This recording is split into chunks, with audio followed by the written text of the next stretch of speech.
Welcome to the Global Script. You're watching Ocean News. I'm your host, Shafad Ali. Let's be honest. Under Trump's presidency, America's interest in Balochistan is likely to grow. Not for the people or necessarily for the development, but for the resources. Copper, gold, lithium, the critical minerals that power electric cars, smartphones, and most importantly, military technology. And now, some in the Western press are talking about a Pakistan pivot away from China. But the reality is, CPEC still anchors Pakistan's economic future, and China remains the one partner consistently willing to invest big and stay committed on ground. Back in 2015, Pakistan and China launched a $62 billion China-Pakistan Economic Corridor, a flagship project of the Belt and Road Initiative. Roads, ports, energy plants, a lifeline for Pakistan owes about $29 billion to China, but rather than debt trap diplomacy, much of this is a long-term financing tied to physical projects, the kind you can see and use. Now compare that with America's track record, aid tied to shifting political conditions, military assistance that changes with administrations, and promises that often don't translate into lasting infrastructure. Now, when Pakistan's economy was under extreme pressure last year, China provided with $3.4 billion cash boost to stabilize Pakistan's reserves. The US expressed support but stopped short of a similar financial lifeline.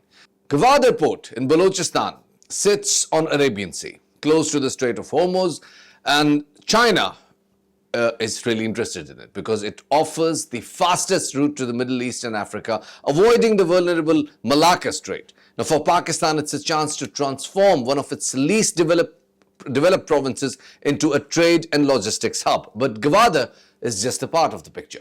Beneath Balochistan's rugged landscape lies vast reserves of copper, gold, and lithium, exactly the minerals the United States needs to reduce its dependence on Chinese supply chains.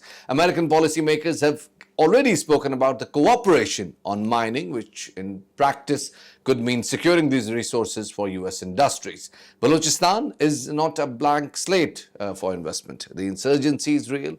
Groups like BLA have targeted CPEC projects for years, calling them exploitative. These disruptions are intentional, but Chinese seek them as plans to keep the region unstable, and they have been accusing India for that. In response, Pakistan and China have stepped up security with dedicated forces, intelligence sharing, and even discussions about limited Chinese security presence. Without stability in Balochistan, CPEC's potential remains vulnerable.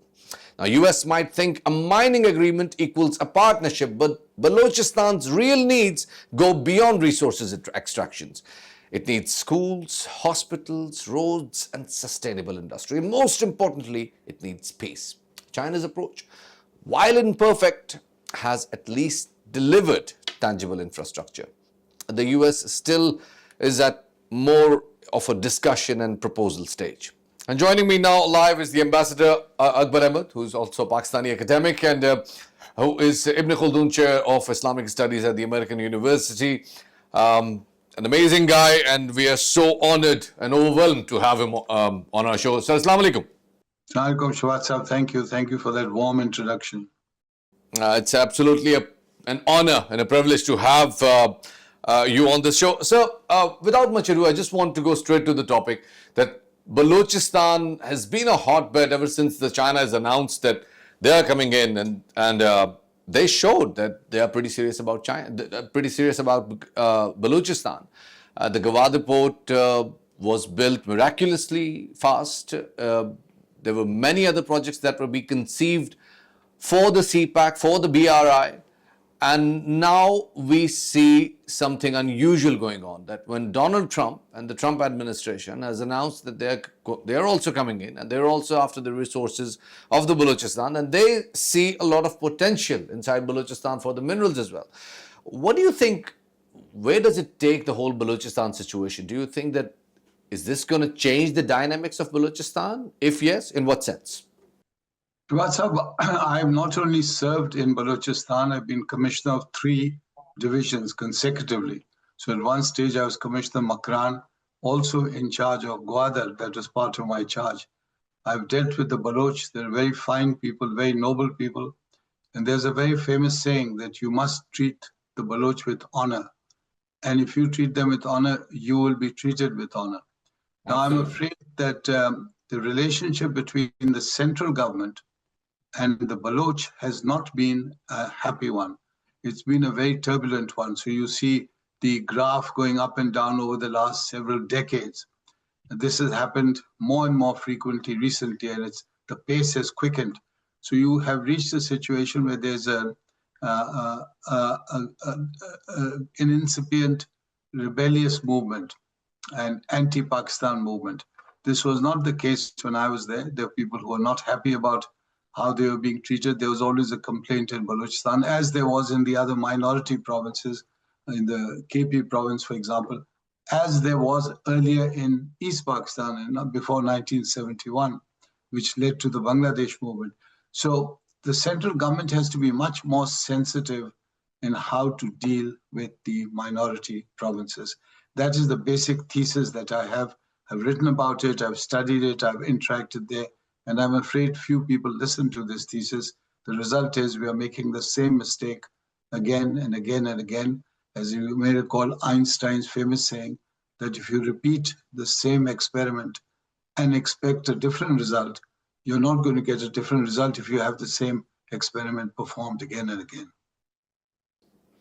But the question still stays where it was. There have been not rumors now. There are people who are talking about it, that India and Israel, both together, have been investing in Balochistan. They have been sponsoring these separatist groups. They've been sponsoring terrorism in Balochistan, which has now been labeled as the international terrorist organizations by the United States themselves. Where do you think this whole change in global dynamics put Balochistan in? Well, the world we're living in, it's very important to understand the geopolitical situation in the world. So Balochistan suddenly acquires far greater significance than it normally had. Balochistan is a very important province of Pakistan. It's very important to understand. It's almost, 40% of Pakistan. And Pakistan will find it very difficult to survive without Balochistan. And Balochistan, if it breaks away, can thrive and flourish. So it's that important, and Pakistan needs to give much more importance and deal with it much more tactfully and give it the importance it deserves. Now, having said that, let me point out, in answer to your question, that we are living in a world of global politics. So suddenly you're seeing America being directly involved in making comments and interacting, intervening. In fact, China's involved because its big road project through Pakistan must end in Gwadar, the port of Gwadar. India is involved because then through these groups, it can squeeze Pakistan and create acts of violence and terrorism. Afghanistan may be involved across the border. Iran would be involved. So you see, suddenly Pakistan becomes the focus of a lot of negative activity around its borders. And that is why Pakistan needs to have a change strategy, because it must constantly balance this geopolitical situation with China on one side. Pakistan is very friendly with China, and America. There's a growing and a warm relationship with America. So these are the challenges that Pakistan faces, and its foreign policy must be based on its own primary interest, which is furthering the interest of the state and promoting the interests of the state. And the interests of the state are basically to safeguard the people of Pakistan, to ensure education for them, that they get justice, that they have development projects, and they're included. That's where Balochistan comes in. So the Baloch must have a sense of being part of Pakistan. But unfortunately, we don't see this happening in Balochistan. I mean, the Balochistan is probably the only province in Pakistan right now which we can call as a welfare province. The higher education is absolutely free. There has been scholarships for all the students, for all the high achievers, no matter from which district they are. They have been sponsored and supported by the government. There have been, numerous changes, I would say, corrections in the bureaucracy in the current regime, as we have seen. But at the same time, we have seen something else as well, in which the Recodic, as we've seen the global partners, the global players coming in, and it has changed the dynamics of that district, of the whole community. We've seen that people are now getting involved in that. The talk of getting a separate province is it's not heard in areas around Recodic. People are much more busier in the other activities. So, do you think that with America coming in and with more budgets coming in and with more money jumping in and pooling in Balochistan, the sentiment is going to change a little bit? It will change. It will change. It could change even further and more rapidly. And that is why Pakistan, that's the central government, must be prepared for it. And I would really like to see a body of specialized bureaucrats, field officers in the army, in the civil service, in the political circles who are able to successfully navigate these changes. Now, remember, as I pointed out, there are many, many forces around Pakistan that are directly involved. And some of their activities are harmful to Pakistan's interests. And therefore, Pakistan must protect itself. And it can only do so in alliance with the Baloch. And it's very important because, as you point out, Balochistan is changing rapidly. When in the 60s and 70s, when Henry Kissinger was approached about Balochistan, he made that famous statement. He said, I wouldn't recognize Balochistan if you slapped me on the face with it. So he had no idea where Balochistan was, what it was, why it was important. Those were the old days. Balochistan has completely changed. A new game, new rules, and that's why Pakistan must be right up in front and on top of it. You saw from the recent war with India that Pakistan did very well and was on top of that encounter. And why? Because Pakistan's Air Force, Army were on top of it because they were excellent as soldiers in the field. Similarly, Balochistan must be approached in the same spirit by its best officers, civil officers, judicial officers, revenue officers, so that those services are then provided to the ordinary people of Balochistan. And as you say, Pakistan is doing its best to give scholarships and include the Baloch, but that sense of deprivation still remains very high. Not just the sense of deprivation. We are now seeing things which we have never witnessed before. And I've asked many Balochs in Balochistan, and they say that they've never been the part of the Baloch history at all. Like people or artists or performers getting identified in the buses and gunned down right in the middle of the road. This has never happened ever before. So what do you think that where this aggression is coming from? And what do they achieve with all this aggression? Well, again, you have to add logically 2 plus 2, which comes to 4. And you have to cut out those factors that are not responsible or you don't think are responsible for these violent actions. And then you know who's behind it. I'm very suspicious of these acts because I do not associate them with the Baloch. The Baloch, as I've said, are a very genial people. I've served with them for many years in different parts of Balochistan. I know all the different nuances, the tribal societies, the leadership patterns, and they do not have this violence in the Baloch. They don't have that sense, for example, among the Pashtuns, where you have the Pukhtunwali and you have the concept of revenge and violence. The Baloch don't. They have a Balochiyat, but it's more based in hospitality, in reaching out, in respect for women. And this shooting of passengers on trains and taking out passengers from buses and separating Punjabis and non-Punjabis and shooting them in cold blood, this is something very new. Therefore, we may come to the conclusion that if the Baloch are not directly involved in this, then obviously there is a hand which is a foreign hand, which is hostile to Pakistan, and that must be dealt with on a different level. But it must be dealt with because obviously it is poisoning the well. And when you're poisoning the well, then whoever drinks from that well is also affected by that poisoned water. Ambassador Akbar Saab, you have absolutely hit the nail on the head. But I want you to stay with us because we need to continue this discussion. It's time for a short break. Keep watching Ocean News.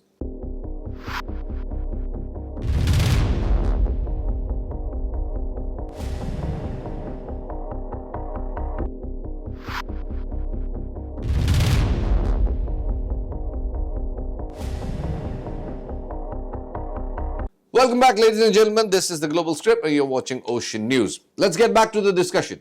There is I would say, a rumor, or maybe there is a growing narrative in Balochistan that the Chinese or all the global powers or anyone who wants to invest in Balochistan is after the Baloch resources, and they want to have the foreign boots on ground. They want to have foreign soldiers in Balochistan, and that's why this whole thing is getting aggravated, and the international interests in Balochistan are being challenged.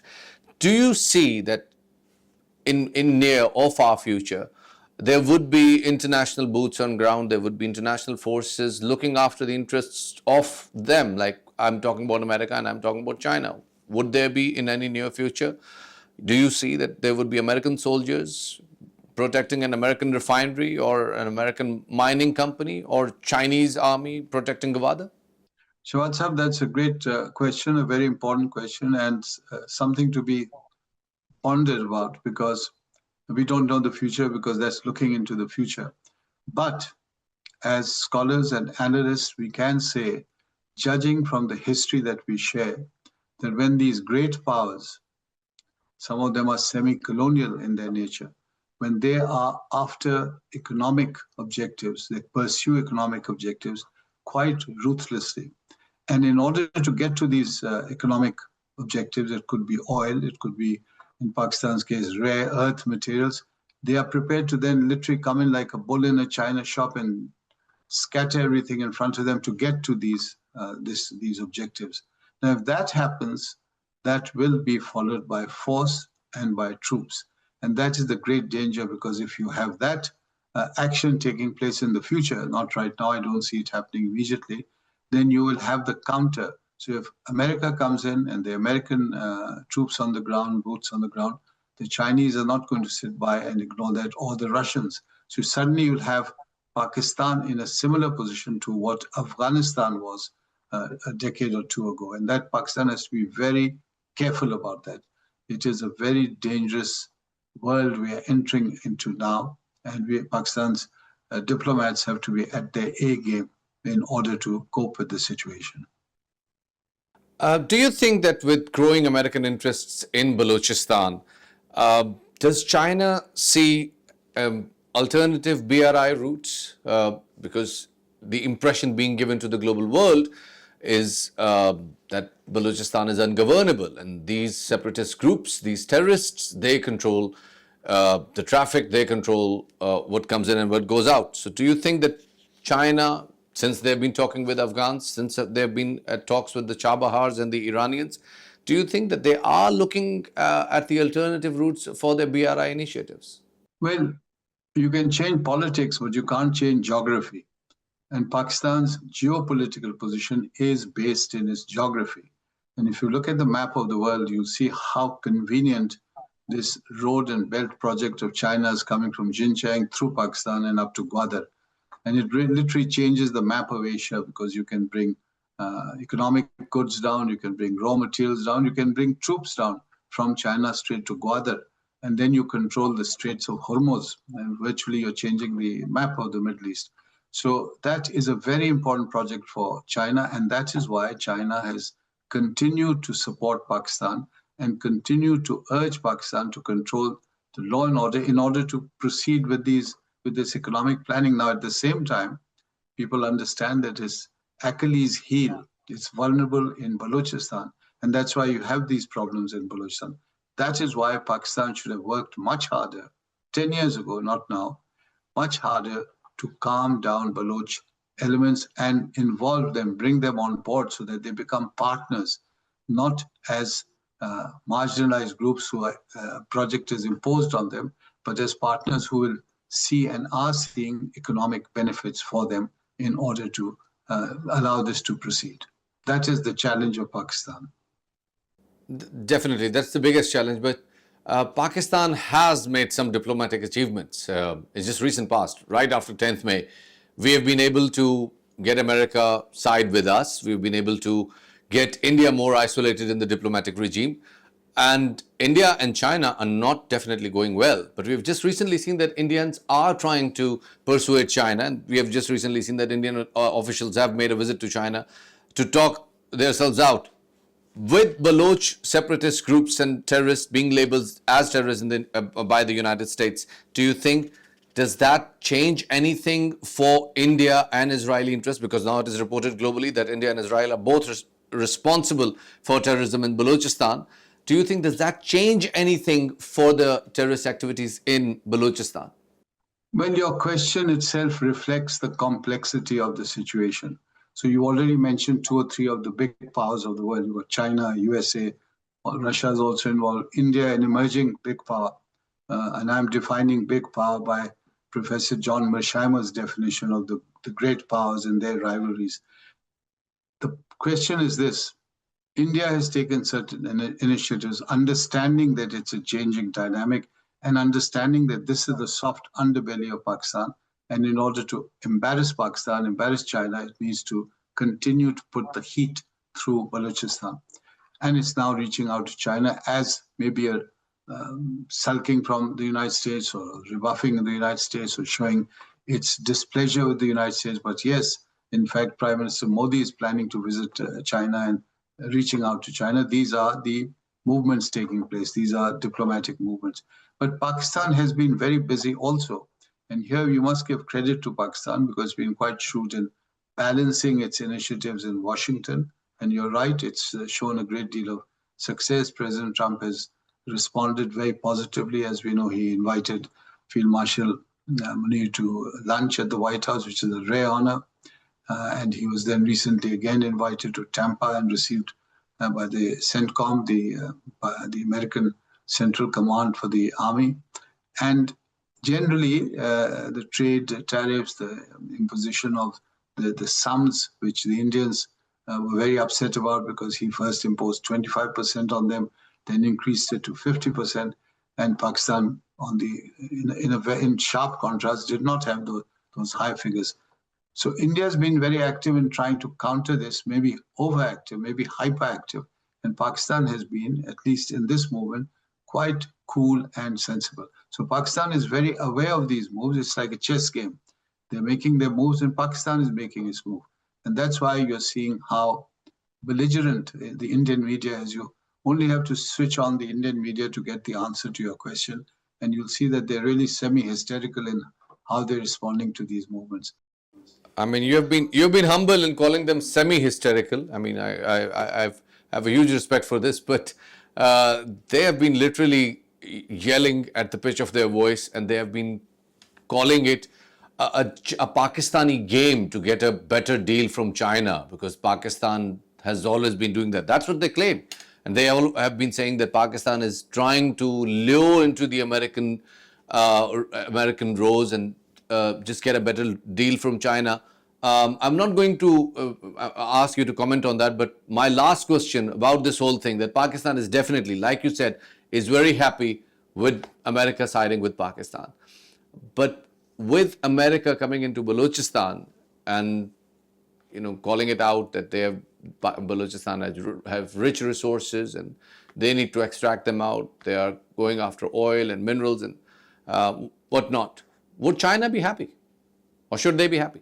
I think, again, it's a very good question because I was wondering how China would respond.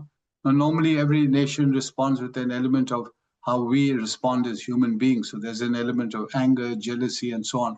But I've found that the Chinese have been very understanding. So with the developments in Washington, the recent developments, the warming of relations, I know that Pakistani diplomats have been to China and assured them and explained to them what is happening and got the assurance from China that that's fine and there's no problem here. It's not a conflict of interest. So in that sense, I think Pakistan has secured both fronts, the American front and the Chinese. And that is good diplomacy because Pakistan must protect its own interests in terms of the state. The problem is largely Indian now because Indians are continuing that hostility to the point we constantly hear rumors that there may be another round in the war, that it is not a ceasefire, but that is going to Sindoor will continue, and you may have another round of military engagement with Pakistan. And of course, on the other front, the cultural front, and to me as a scholar, that's more depressing than anything else. They are very actively engaged in wiping out Muslim history in India. Now, you may say it doesn't matter very much, entire generation of Indians is growing up not having heard of the Mughals. And I heard Irfan Habib, one of the most famous Indian historians, very famous Aligarh professor, who gave it. It's on video, so you can see it on Google, in which he talked about Akbar the Great, Akbar-e-Azam, who's been removed from history. So if you were an Indian student and you're reading history, you would not even hear of Akbar. Now, why I'm mentioning all this is that all this has long-term implications. So the earlier policy of India, where there was an attempt to create a secular, inclusive polity and society from vision taken from Gandhi and Nehru and so on, has now been abandoned, and you have Modi's vision, which is purely ethnic-based and very exclusivist. So that will have greater ramifications for India's relationship with Pakistan and how it will deal with Pakistan. So again, these are huge issues facing us. And once you include China and America and Russia will certainly be interested in Iran, you have an area, that's the Pakistan area, which will be fraught with danger and will need all the wisdom and all the brilliance in its leadership. That is the question for the people of Pakistan, who they will have representing them at that level. Ambassador Akbar Ahmed Saab, thank you so much for joining in. It's really insightful, and I would appreciate your calm and poise, because this is a Balochistan issue is definitely something which every Pakistani gets a little bit, I would say, jazbati, but you kept your calm. So thank you so much for joining in and enlightening us with your generous feedback. Thank you so much. I wrote an article on Balochistan, and I was interviewed by a leading Baloch journalist, and the title was "We've Run Out of Time," and that was about 12 years back. I pointed out that it's very important to take steps now before they begin to become a problem and explode in the future. And the problem is, as I said, no one really reads and no one thinks about these issues in the long term. So I hope our conversation will have an impact on policymakers. Let's hope so. Let's hope so. Let's hope so. Thank you so much, sir. Thank you for joining in. Absolute pleasure to have you.